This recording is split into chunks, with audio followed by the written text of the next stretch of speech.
again, it's not about I want this at 95 and I want this at 95. It's about equilibrium. I've got 40-40, I've got 40-45. So I'm on a flat plane now instead of on a hill. At this point, the blood is heading back up to the heart to repeat this process. And this process goes on every single second of every single day that you are alive. If this doesn't happen, you die. So, things to keep in mind. Always look at the numbers. Movement will always be high to low. So if you see a high number, you're going to see a low number that it should be going toward. That's partial pressure. That's the gradient that we've been talking about.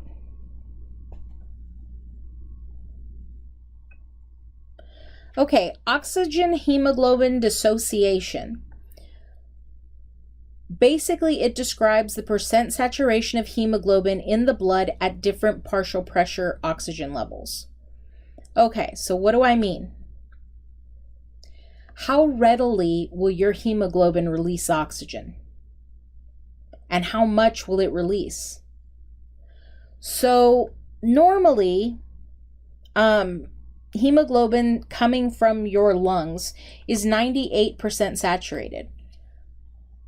And in resting muscle, again, I'm sitting here lecturing. I'm not in a Zumba class, right? You'd hear music and probably me breathing really hard if I were.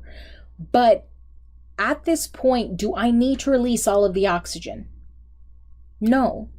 So when my tissue is at rest and that 98% saturated hemoglobin comes in, I only release about 23% of my oxygen because that gradient isn't really all that high. The gradient, the grade of that hill isn't really all that high. It kind of looks like this. The hill is very small.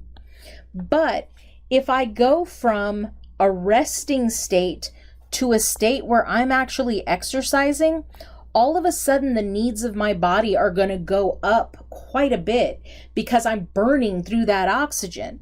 So when it comes around my muscles when I'm exercising, it's going to release a whole bunch more because that gradient all of a sudden became really, really high. The difference between the high and the low, the difference between how much oxygen is in my tissues when I'm exercising. Hang on. Let me erase this. So when I'm not exercising, this is the difference between high and low. When I'm exercising, however, when I am actually in Zumba class, this is the difference between high and low. That difference means that I am going to release a lot more than when I'm resting over here. So this is resting. This is Zumba.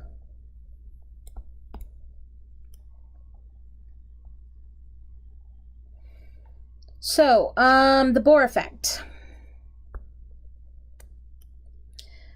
There is an increased release in oxygen because the affinity of hemoglobin to oxygen goes down.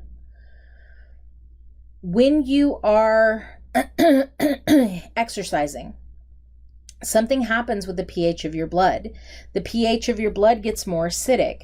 As it gets more acidic, hemoglobin doesn't hold on to oxygen as hard anymore, so it's easier for it to let go. Also, as CO2 concentration goes up, because I'm exercising, there's an increase in how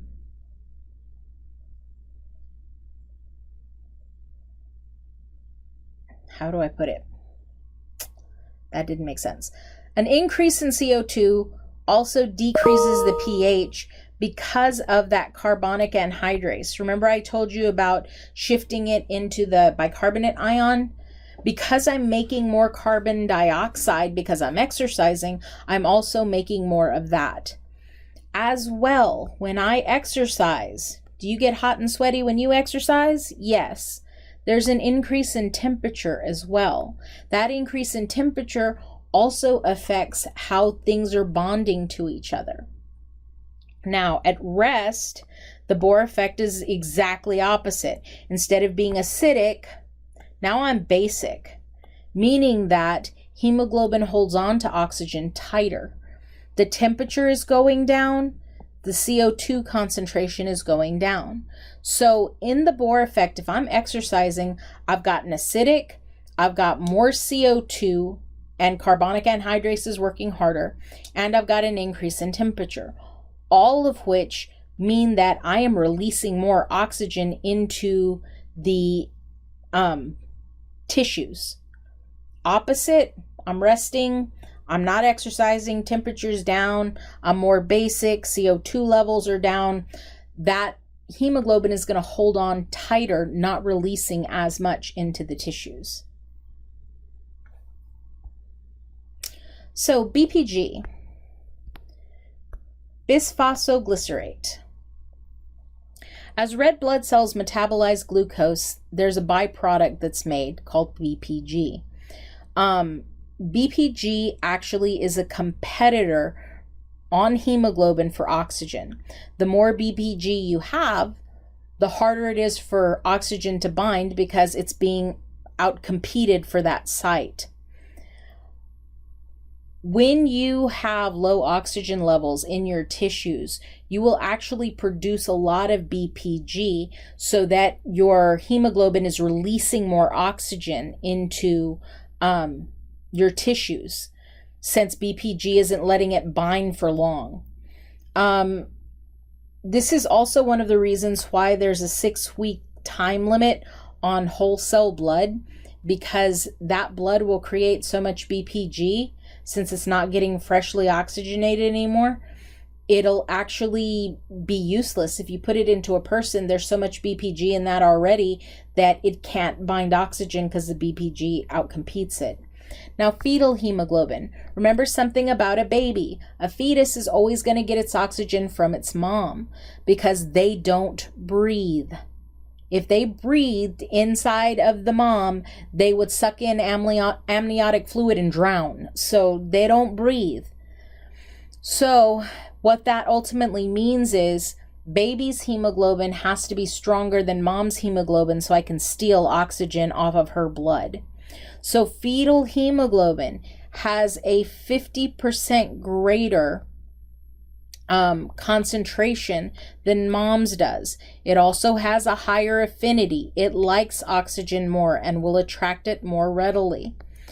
Something that's kind of interesting, this BPG that I was just talking about that will outcompete oxygen in an adult, there is no competition in fetal hemoglobin for BPG. BPG doesn't do anything with fetal hemoglobin. Okay, so I've said this before.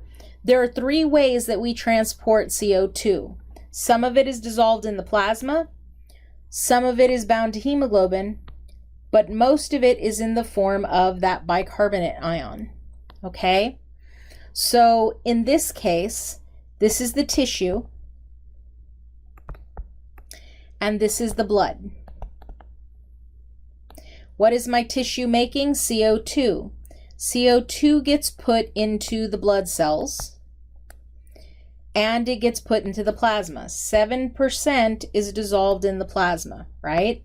So we got that 7%. This other 93% actually goes into our blood cells. Now, this is kind of the interesting part about it. Only 23% stays in the blood cells. The other 70% gets converted into this bicarbonate ion using the enzyme carbonic anhydrase.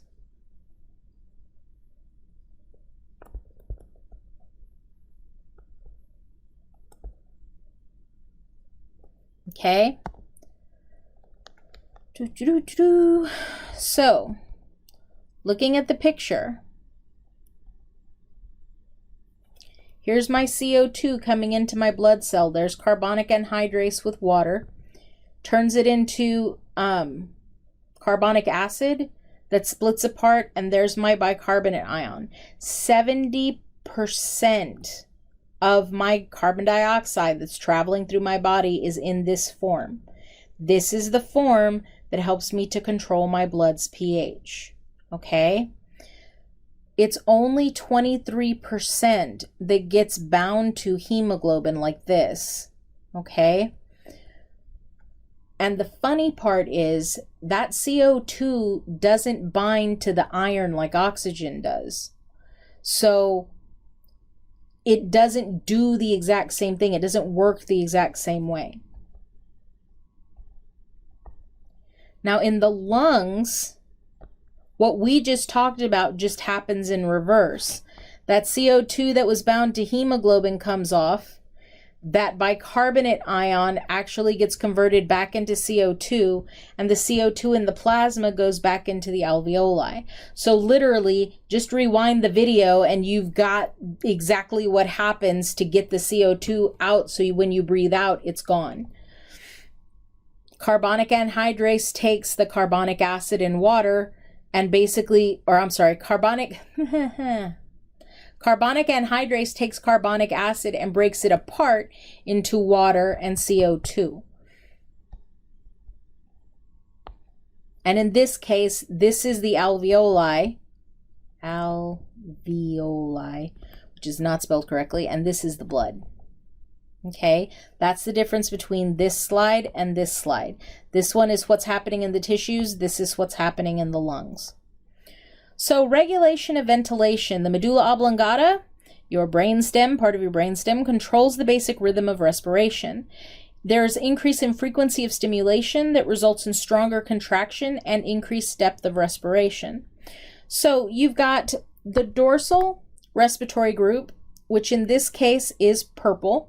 Okay, you've got the ventral respiratory group, which in this case is going to be the blue dot over here. And then you've got the pontine respiratory group, which is actually in the pons. The dorsal respiratory group is active during inspiration, when you're breathing in. If they're looking for activity in the brain, this is kind of lighting up when you're inhaling. It's primarily responsible for stimulating the contraction of your diaphragm. Remember, as your diaphragm contracts, it's like pulling the plunger down on that syringe and your lungs fill up. It can get input from other parts of the brain for modification of respiration. If we're talking about, getting scared about something, your breathing changes. If somebody comes up and scares you, that has nothing to do with oxygen exchange. That's an emotional response that changes your breathing. The ventral respiratory group is active during inspiration and expiration, so it's active during both. It stimulates the internal intercostal muscles, the external intercostal muscles, and the abdominal muscles. There's something called the Pre-Botzinger complex. It's part of the ventral respiratory group. It's part of this, which is why it's under this heading. And it's believed that it establishes the basic rhythm of your respiration. The pontine respiratory group, the pneumotaxic area. It's located in the pons. We're not sure exactly what it does, but we know that when we do brain scans and somebody is changing between breathing in and breathing out, or breathing out and breathing in, this area of the brain tends to light up.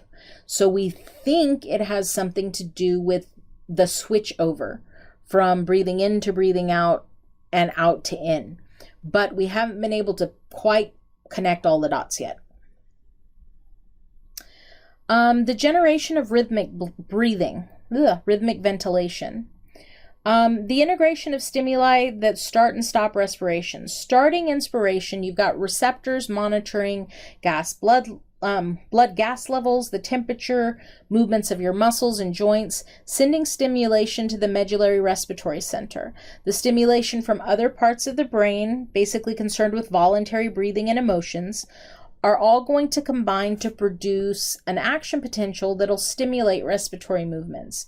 So it's not just or exclusively dependent on your oxygen levels, although that can influence it.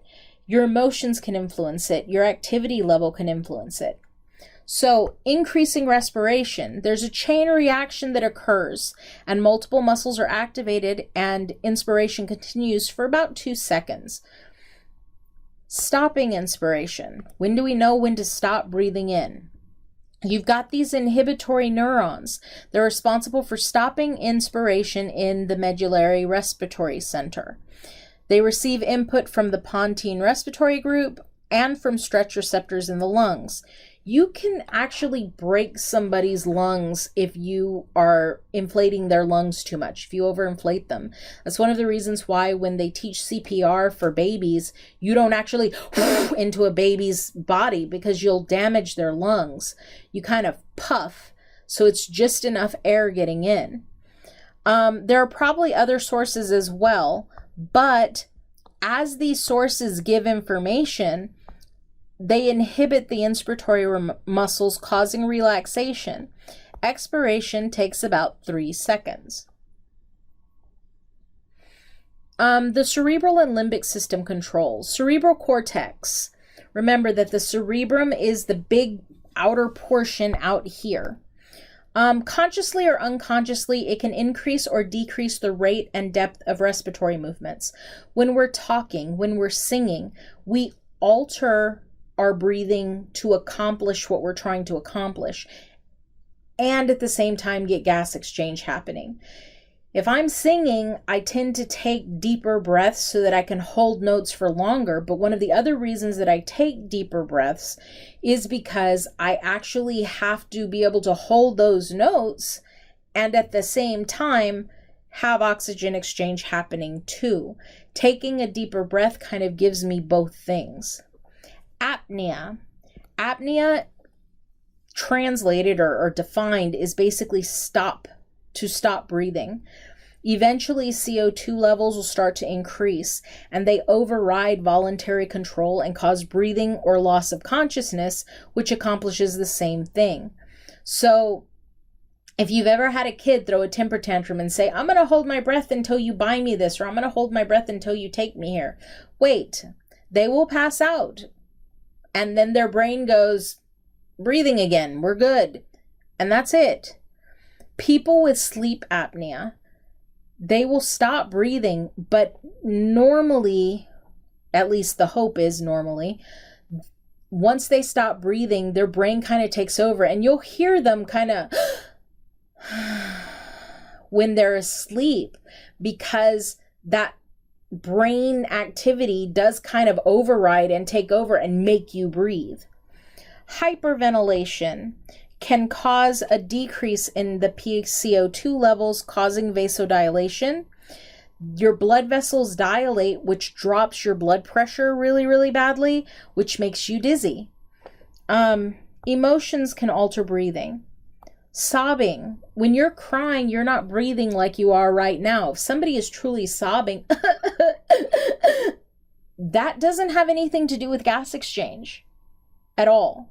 But it does alter your breathing. Laughing.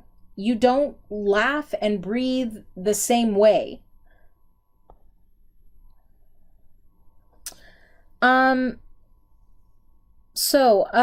Let's see. The blood's pH.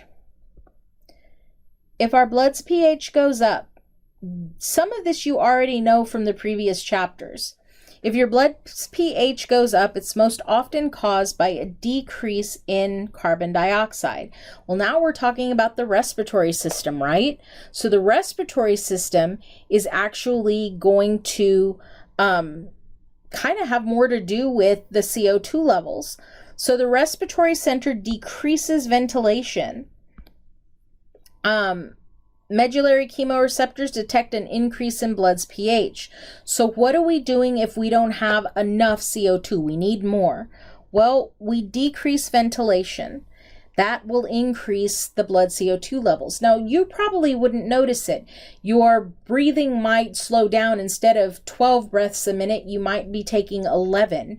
It wouldn't be something that you'd be going, oh my gosh, my breathing has changed. Something that dramatic, something that you would really, really notice, would probably be something traumatic happening to your body. Now, on the other end of that, if our blood pH drops, if it becomes acidic, the respiratory center increases our ventilation. The medullary chemoreceptors detect a decrease in the blood's pH. This is often caused when I actually have too much carbon dioxide. The carotid and aortic bodies, they're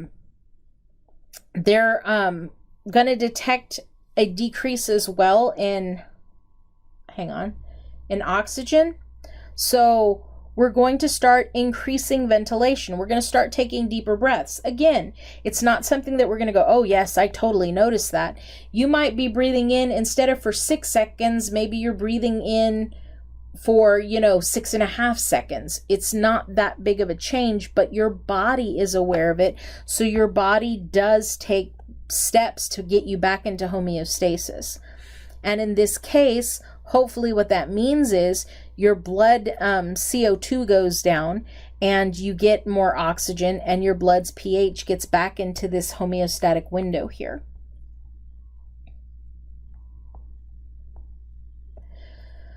CO2 is a major regulator of respiration. An increase in CO2 or a decrease in pH can stimulate the chemosensitive areas, causing a greater rate and depth of breathing.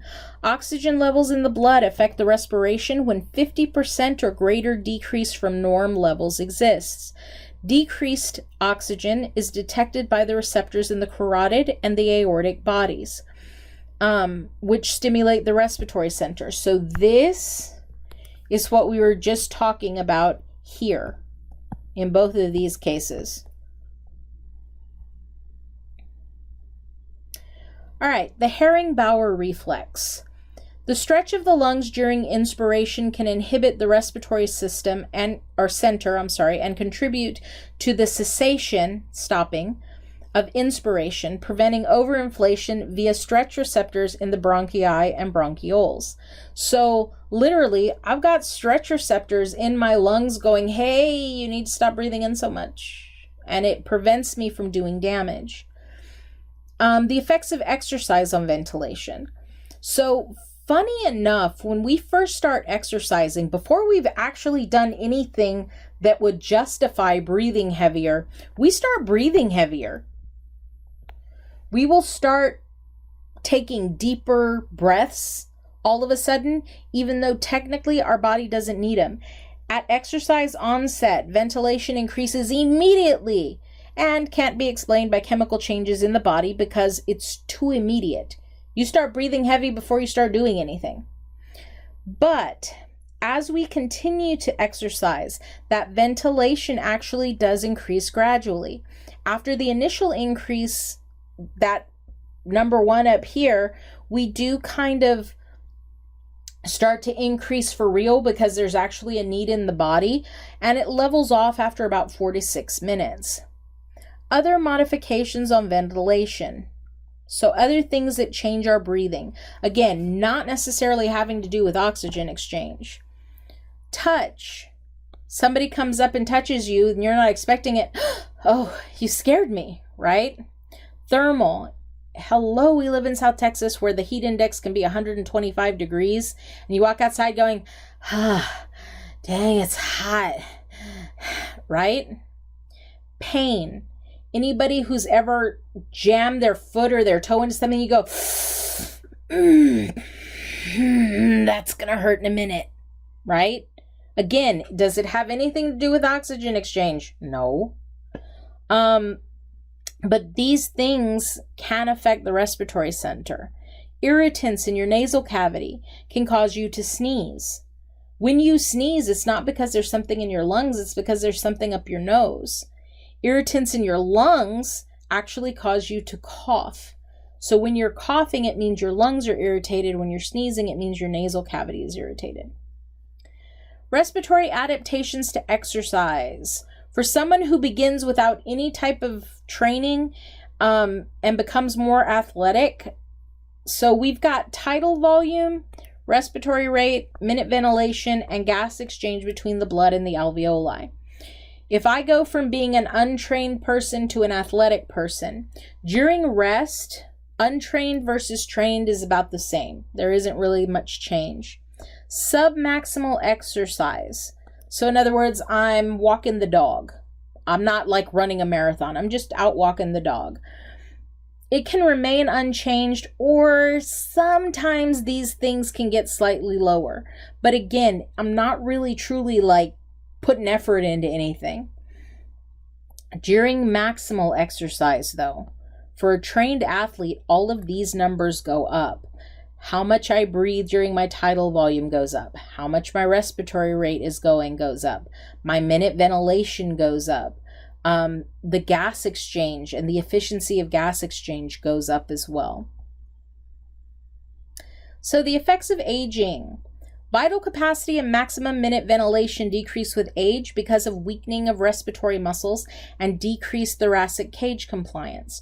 Remember that our tissues are not necessarily as flexible as they once were. Some of them aren't as strong as they once were as we get older. Everything goes downhill as we age. So our muscles are getting weaker. That means it's harder for us to take breaths. Our thoracic cage, our bones and the ligaments holding them and everything else, they're not as flexible as they once were, so the ability to actually expand that decreases. Residual volume and dead space increase because of increased diameter of the respiratory passages. Alveolar ventilation decreases. As we get older, we can start to lose alveoli, which means we lose surface area. An increase in resting tidal volume will actually compensate for decreased alveolar ventilation, loss of alveolar walls, and thickening of alveolar walls. So again, we're losing lung tissue as we get older. That's just a fact of life. But we can compensate for that. We can make up for it by taking deeper breaths. Again, this isn't something that you're going to, notice somebody who, I mean, it's not that dramatic. Again, maybe, a regular inhale is 3 seconds. Maybe they're inhaling for 5 seconds instead. Maybe instead of taking 11 breaths per minute or 12 breaths per minute, maybe they're taking 13 or 14. It's not something that is immediately apparent that there's something different. It's just the way your body kind of compensates for the fact that these changes happen. Finally, the ability to remove mucus from the respiratory passages decreases with age. You remember those ciliated cells that we've been talking about? Well, those ciliated cells don't necessarily work as well as we get older.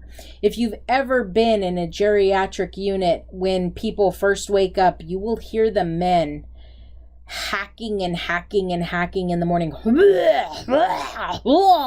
because they're trying to clear their lungs, because at night that escalator service that your cilia normally provide don't work as well as they do when you're younger. So you do have issues getting that mucus out just without putting effort into it.